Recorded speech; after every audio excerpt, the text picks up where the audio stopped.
Well, this is very interesting. It's a doom metal album that dropped out of nowhere. There was no lead up, there was no promoting it, there was no like singles dropped here and there to get the juices excited for it. They just dropped it, and man, that is risky because when so much of your revenue stream for albums come from pre-sales, and you don't have that. Well, you're rolling the dice. So let's see if it paid off.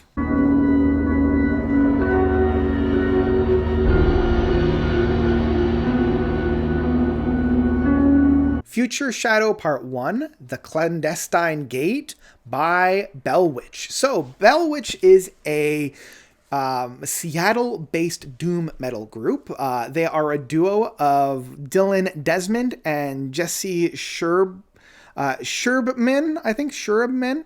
Dylan on vocals and bass, Jesse on drums, and they were joined by Adrian Gurria. And unfortunately, Adrian died after the release of their second album of Four Phantoms. He was on drums and vocals as well. Because of their bandmate passing, they decided to go it out as a duo and put out one of my favorite records from 2017 of Mirror Reaper. And what really sets these guys apart from a lot of other doom metal bands is that really you have drums and you have bass and you have an overlay of vocals, and that's pretty much it. You know, you don't have a lot of synthesized sound waves. You don't have a lot of overprocessed guitar licks and whatnot. It really is just drums and bass, and that's it.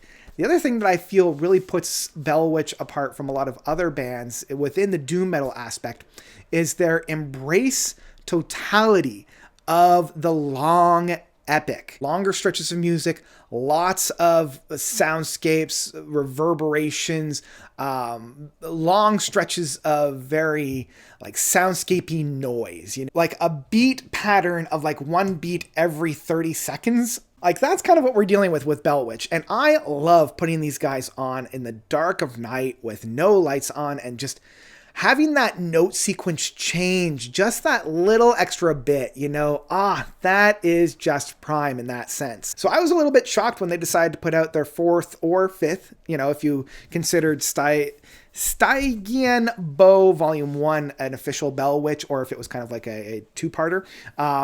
The Future Shadow Part 1, The Clandestine Gate, kind of out of nowhere without any lead up. Like the Thursday or Wednesday before the actual release on the Friday, that's when we got a notification that, hey, this is coming out, so get ready for it. And of course, as I was mentioning before, it is a single track this time around at 1 hour and 23 minutes and 15 seconds. Just one whole bang shabam of music.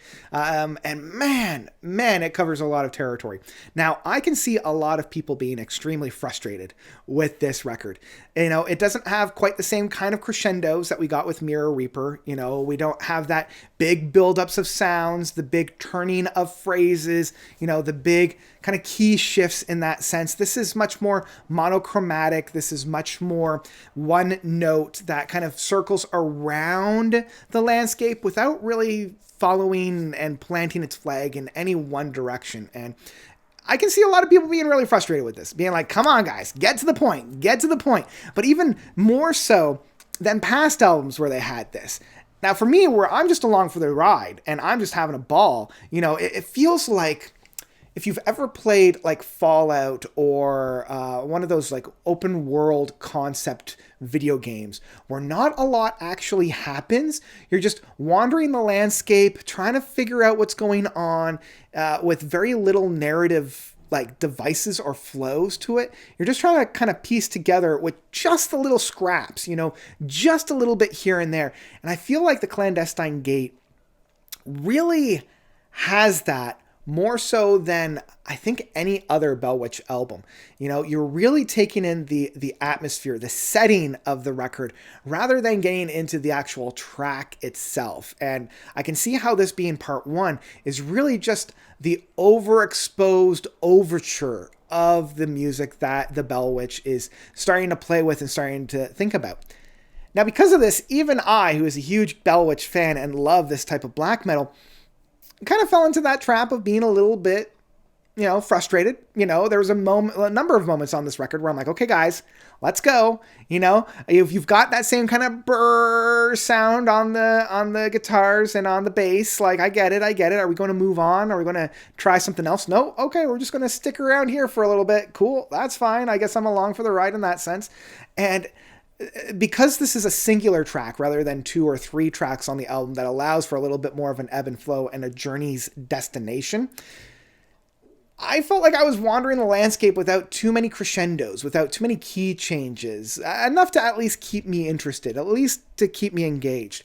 Now, that being said, I still really enjoyed the structure, and I loved kind of the ebbs and flows of this, even though I felt like what's the term? Like, the juice wasn't quite worth the squeeze of this record. I still had a really interesting time, and this is, again, one that I will listen to at the very dark of night. I've got some kind of a horror novel that I want to read, and I'm really getting into the kind of like spooky, scary aspect. I think this is the perfect soundtrack for that kind of a work, but don't come into this one thinking you're going to have an immediate listen. This is going to be one that it requires a little bit of time, and I can see people being very frustrated, and I hate to continue to use that word, but it's a very frustrating album for a lot of people, so take that as you will.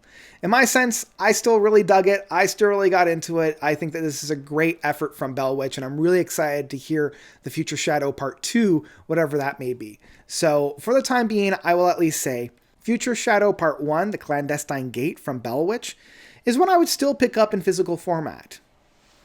This is one that's definitely for a very particular type of music listener, such as myself. I am willing to put in the work to get the music out of this. I love a good soundscapey, very ethereal, very almost intangible record like this. Like this, I really, really do love and I really do enjoy.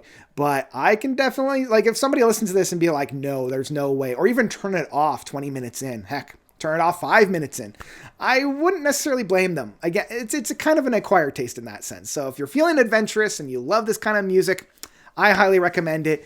If you're not quite sure if this music is for you, I would honestly recommend going into something maybe a little bit more accessible from Bell Witch, maybe go into one of their earlier albums, like their album of Longing, which at least has a little bit more bite-sized chunks in their records and within the track lengths. But yeah, that's kind of where I'm at for this one. I loved it, and you might as well. So that's where I'm going to leave it. That's where I'm going to leave it for The Future Shadow Part 1, The Clandestine's Gate. What did you guys think about this record? Did you love it? Did you hate it? Whatever you thought, please let me know by commenting down below. And I think that's all I've got for you guys today.